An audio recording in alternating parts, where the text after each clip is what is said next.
like torches blazed with light.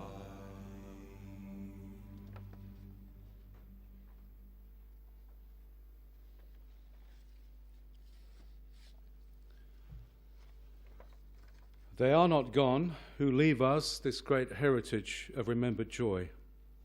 They still live in our hearts, in the happiness we knew, in the dreams we shared. They still smile as we remember the way that they always did. They still speak in the echoes of words we've heard them say again and again. They are not gone. Their memory is warm in our hearts, comfort in our sorrow. They're not apart from us, but a part of us. For love is forever, and those we love shall be with us always. My name is Gordon Lingard. It's my honour and privilege to welcome you here today on behalf of Larry's family. Afterwards, you are warmly invited to remain here for light refreshments in the function room just down the way there. Well, this is, of course, a very sad time. Larry's passing was far too early, so this is a tough time, a time for tears and deep sadness. But it is also a time to celebrate Larry, who lived a much-loved man, who lived a much rewarding life, a great life. He clearly brought so much joy into your lives.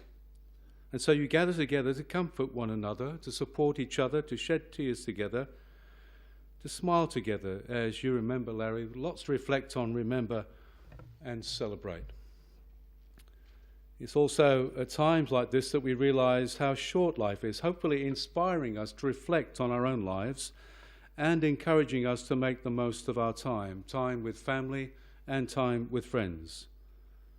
Perhaps this time will help us realize that life is for living, more than just existing, just getting through, but about being passionate about your passions, making brave choices, being yourself and at peace with who you are, and enjoying your family and your friends. I'm going to read a poem now. It's called The Dash, and it refers to that little line between the day of our birth and the day of our passing. The dash. I read of a man who stood to speak at the funeral of a friend who referred to the dates on his tombstone from the beginning to the end, and he noted that first came the date of his birth and spoke of the following dates with tears. But he said, what mattered most of all was that dash between those years. For that dash represents all the time that he spent upon the earth, and now only those who loved him know what that little line is worth. For it matters not how much we own, the cars, the house, the cash. What matters is how we live and love and how we spend our dash. So think about this long and hard. Are there things you'd like to change? For you never know how much time is left that can still be rearranged.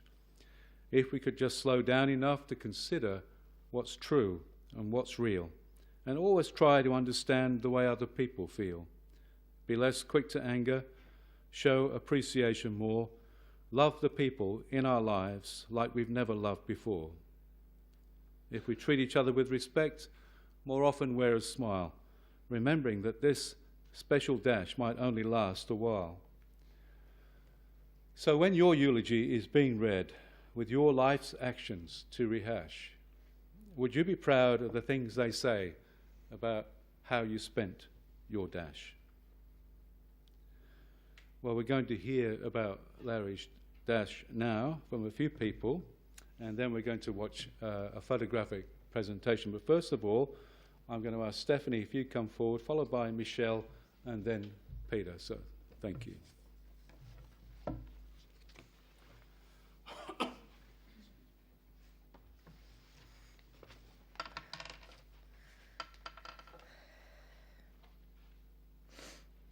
Do not stand at my grave and weep.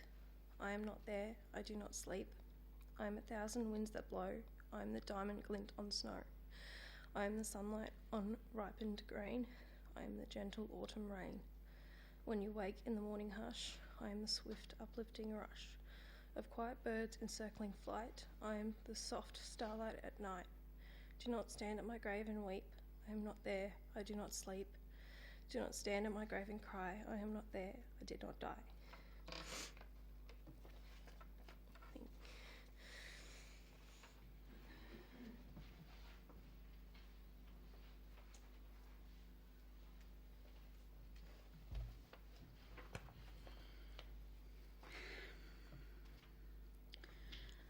I'm humbled to stand before all of you to deliver what I hope will be a fitting tribute to a wonderful man. My name is Michelle, and I was lucky enough to be the stepdaughter of a man who brought so much to so many people. Recently, we were asked to think of words to describe Larry, and what we came up with was an endless list of virtues that we had a very hard time finishing. How do you describe a man like Larry? What a man. There was no one quite like him and his quirky sense of humour. He never got angry, and he never had a bad word to say about anyone. Unless, of course, they touched his computer or attacked his online base camps. The term "as happy as Larry" means so much more to us all after having had him in our lives. Larry entered the world on the 8th of April in 1960. His mother Hazel gave birth right here in Bendigo, and it seems only right that we farewell him here too. Larry was the eldest of 4 children to Hazel and Roy, and a 5th child from Hazel and stepfather Don completed their loving family. Larry grew up in the family home in Golden Square as the eldest brother to Trevor, Linda and Stephen. He attended primary school locally, and it was during his first years of school that he met his oldest friend, Gary Lee. Larry then attended Kangaroo Flat Technical College until his late teens, while living with his father, Roy. It was during this time that his youngest sister, Kim, was born. Over time, Larry welcomed 2 new brothers-in-law and 2 new sisters-in-law into his family, Warren, Diane, Peter and Caroline. With them came nieces and nephews. Larry became uncle to Alana, Tegan, Tim, Harley, Caitlin and Leo. Larry lived his early life surrounded by friends and making wonderful memories. He enjoyed many sports and hobbies such as camping, hunting, football, badminton and appearing in 2 amateur films, Ranko and The Long Line. If you haven't seen them yet, take the time to find them on YouTube and enjoy some local talent from the late 80s and early 90s. They are guaranteed to bring a nostalgic smile to your face, and Larry was immensely proud of his involvement in these. Hunting and camping trips with his brother Trevor and his mates Gary and Jeff Lee, Michael Haywood and Russian were a highlight for Larry and something he spoke about often. We all heard the infamous story about when Larry thought he would provide some light entertainment by adding some extra fuel to their campfire in the form of some rifle bullets from a .22 shotgun. The suddenly not-so-happy campers went hurtling into the surrounding scrub for shelter, angry and hell-bent on throttling Larry for being so foolish. But when Larry was still standing there crying with laughter some 5 minutes later, his campmates were finally able to see the funny side too. When asked about this in more recent times, his answer to why on earth he would think to do something like that was simply while shaking his head, "I don't know." Larry also enjoyed yearly camping trips to Murrabit with his friends Wendy and Robert. It was on one of these trips that he tried to smuggle a partially eaten roasted leg of lamb home in the boot of his car to enjoy later when he got home. I'm told it was particularly delicious and he just couldn't resist saving some for later. Driving taxis in Bendigo meant Larry knew everyone, and everyone knew Larry. He made so many friends during his time as a driver, but a select few cemented themselves as some of the most loyal he would have. I must mention Neil, who supported Larry through some of his more difficult times, being the friend he needed at the time. Technology was, above all things, Larry's forte. He would forever have the latest gizmo or gadget to share and show off, from the early Commodore 64 to a Nintendo, PlayStation, Sega Master System, and more recently his big screen desktop PC, Xbox One, Wii U, PS4, just to name a few. You name it, he had it. Larry was always the one you went to for advice on what to buy. He was fastidious with his research and wouldn't buy anything without knowing everything there was to know about the product first, and where to get it at the best price. He never paid retail for anything. He was our go-to guy. Life took on a whole new meaning for Larry in 2007, when at the age of 46 he met his wife, my mum, Sandy.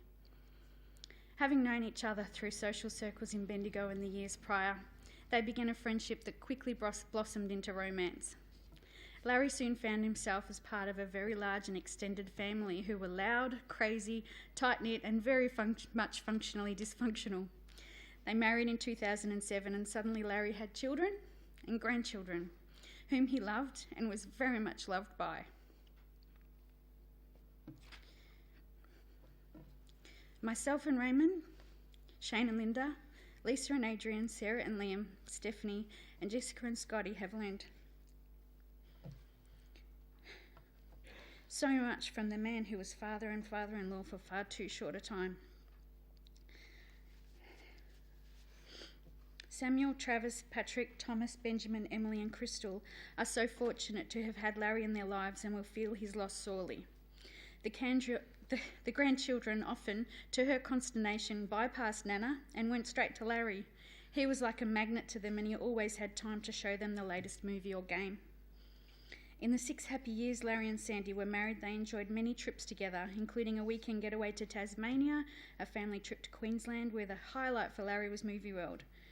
Early this year, Larry and Sandy enjoyed a week-long trip to Wedderburn to partake in some serious gold prospecting with one of his prized gold detecting gadgets, and soon after enjoyed his very first flight on a plane back to the Gold Coast for another short stay in the sunshine.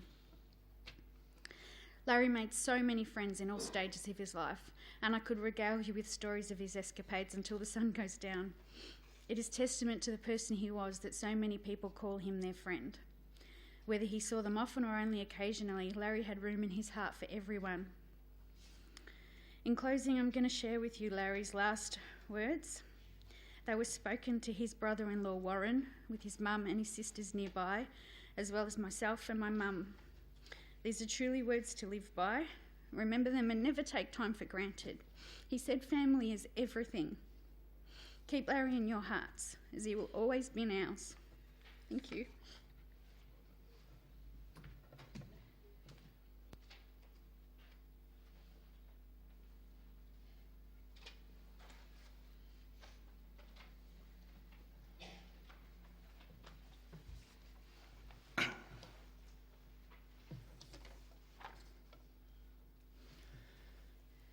I'd like to take the opportunity to say a few words on behalf of my wife Kim, her sister Linda, her brothers Trevor and Stephen, and Hazel, Larry's mother.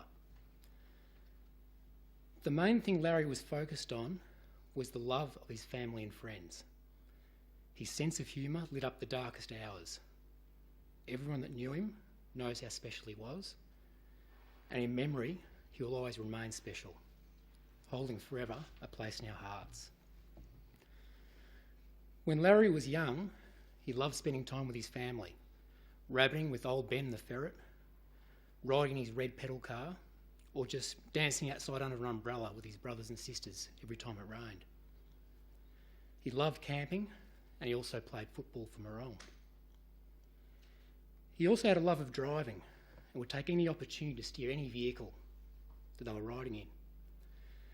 Hazel still doesn't know what his stupid father was thinking, but when he was just 3 years old, he drove a tractor 5 miles down a road and through gateways before she had to run after him and jump up to stop it when he got home. And once when they were shearing in cold weather, Larry went down to the shearing shed to see the sheep being shorn. And then he went missing. Searching frantically everywhere for him, they found his clothes next to a dam, only later to find him tucked up in bed. He wanted to feel how the sheep felt in the cold after being shorn and said, "It's too cold in the paddock for the sheep without their wool on, Mum." When they were young, it was in the days everyone could get fireworks. Hazel always used to frown upon the local kids with their firecrackers, throwing them on roofs, blowing up mailboxes, just generally scaring people. She didn't find out till recently that it was actually Larry. It was the same with the laugh he used to get out of throwing handfuls of, what Michelle said, bullets in fires, or just cans of baked beans, and just watching everyone run. Larry's always loved technology. Even when they were kids, their father once came home with a movie camera. Larry soon became an expert and was making movies himself, even just frame by frame photos just to make it look like it was moving along the ground. This continued to develop into his parts in his movies and then his ongoing love of computers. If you never met Larry, you could never know how special he was. To know him was to love him. Larry was such a caring person who never had a bad word to say about anyone. The highlight of Larry's life was meeting, in Larry's words, his darling wife, Sandy. Larry was so proud to be married for 6 years this year. As he said, now I have to use 2 hands to count the years. And another example is recently when Hazel went to see Larry in hospital, she just had a small lump removed from her face. Larry was very concerned, and Hazel said to Larry, I bet you wish this is all you had to worry about. And Larry replied, I wouldn't have changed my life for anything. He was always so grateful and happy for the life that he'd had. Now, I think I can say for everyone, Trevor, Linda, Steve, Kim, that they're proud to call Larry their brother, and for Hazel to call him their son. And finally, we would like to do special thanks for Sandy and for her family for looking after Larry so incredibly well, especially for Sandy with her devotion when he was in hospital, spending every available hour by his side, and when he was in palliative care, staying in his room 24 hours a day. And we also need to thank her children for the support they gave her during this time.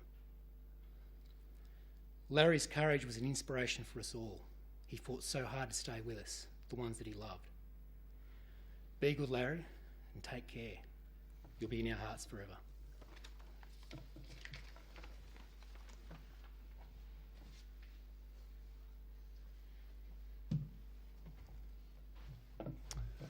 Thank you for those great tributes. Lovely. Well, we're going to reflect on those words as we listen to a piece of music by Tracy Chapman, The Promise.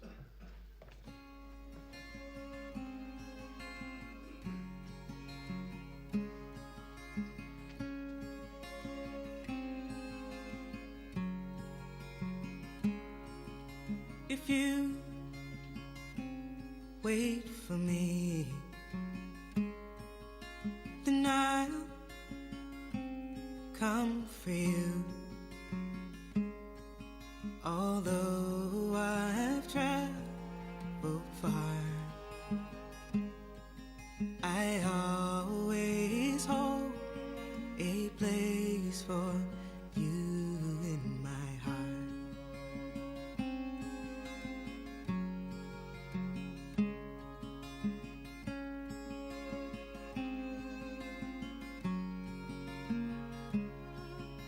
If you think of me,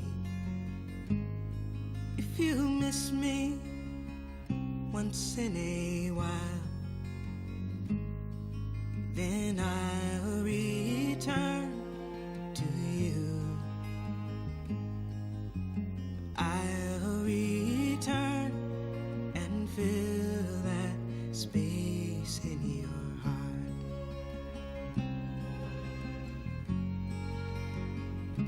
Remembering your touch, your kiss, your warm embrace, I'll find my way back to you if you'll be waiting.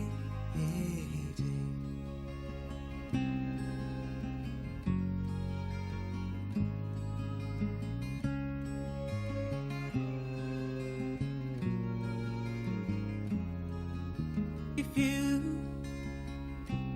dream of me like I dream of you, in a place that's warm and dark, in a place where I can feel the beating of your heart.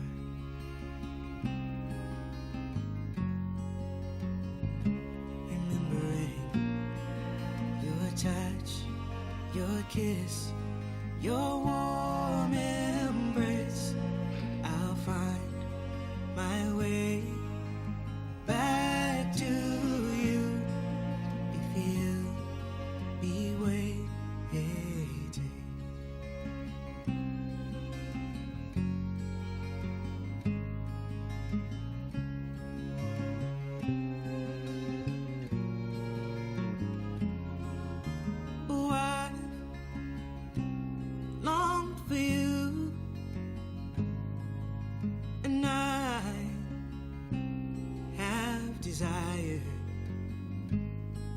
to see your face, your smile, to be with you wherever you are.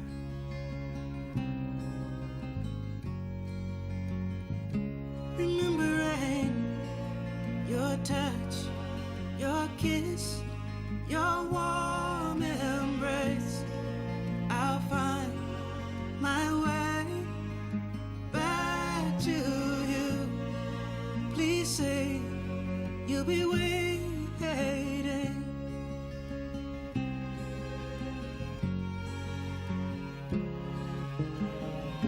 together again. It would feel so good to be in your arms, where all my journeys end. You can make a promise, if it's one that you can keep. I vow to come for you if you wait for me.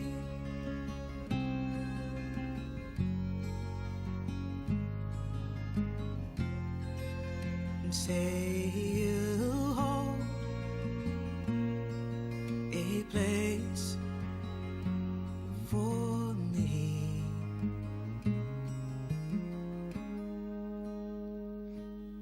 in your heart,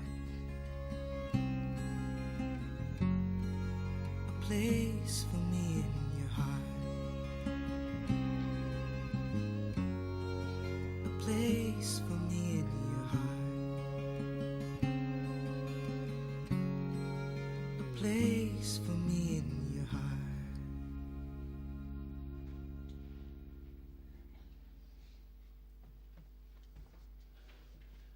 Well, as promised, we're now going to watch a photographic presentation, Memories of Larry.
What a wonderful world.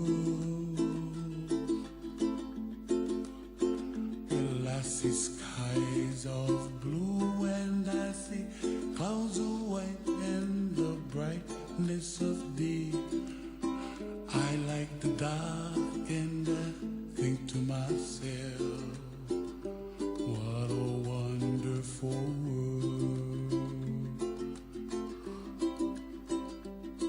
The colors of the rainbow, so pretty in the sky, are also on the faces of people passing by. I see friends shaking hands, singing, how do you do? They really say, I love you. I hear babies cry and I watch them grow. They'll learn much more than we'll know. And I think to myself, what a wonderful world. Someday I wish upon a star, wake up where the clouds are far behind me, where trouble melts like a lemon drops high above the chimney top. That's where you find me, oh, somewhere over the rainbow, way up high. And the dreams that you dare to, why, oh, why can't I?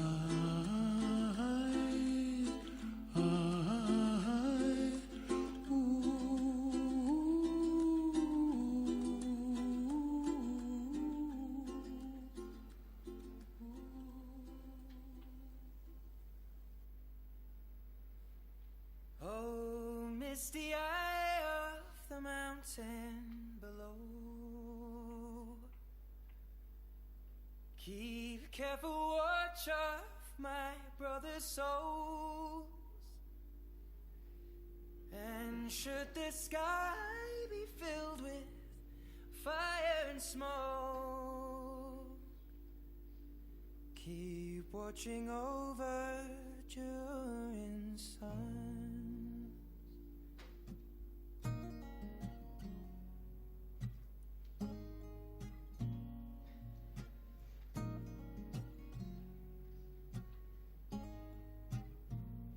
If this is to end in fire, then we should all burn together. Watch the flames climb high into the night, calling out, Father, oh, stand by and we will watch the flames burn over and on the mountainside.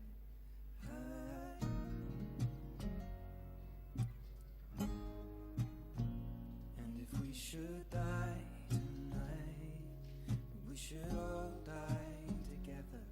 Raise a glass of wine for the last time, calling out, Father, oh, prepare as we will watch the flames burn over and on the mountainside. Desolation comes upon the sky. Now I see fire inside the mountain. I see fire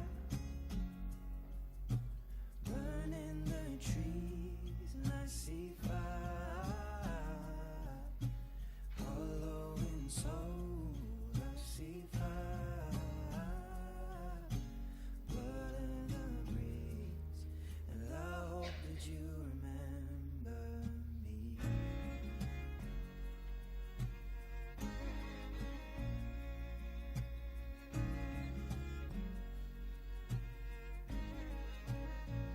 Oh, should my people fall, then surely I'll do the same. Come find.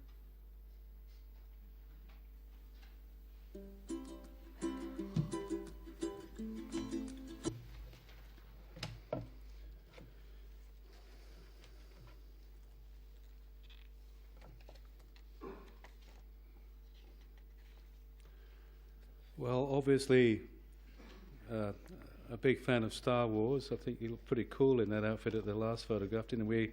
We're going to hear that Star Wars theme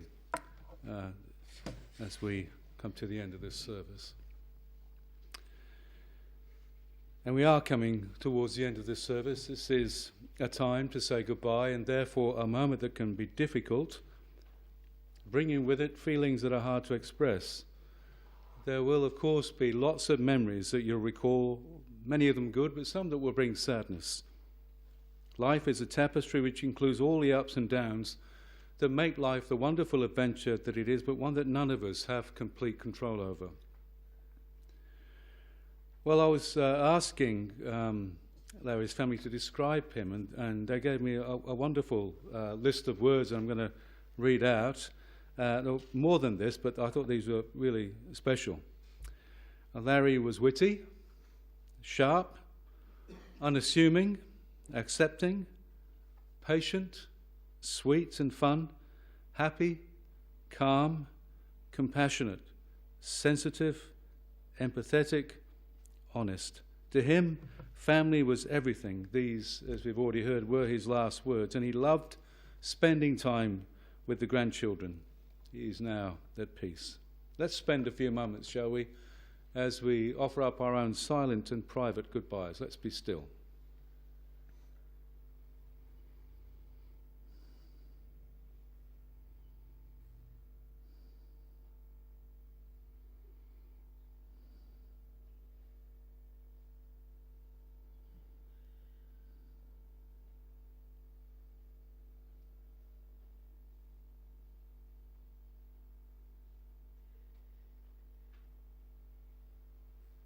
And so tenderly, reverently, we commend Larry back to the earth to earth, ashes to ashes, dust to dust. Larry, may the road rise to meet you, the wind be always at your back, the sun shine warm upon your face, the rains fall soft upon your fields, and until we meet again, may you rest in peace.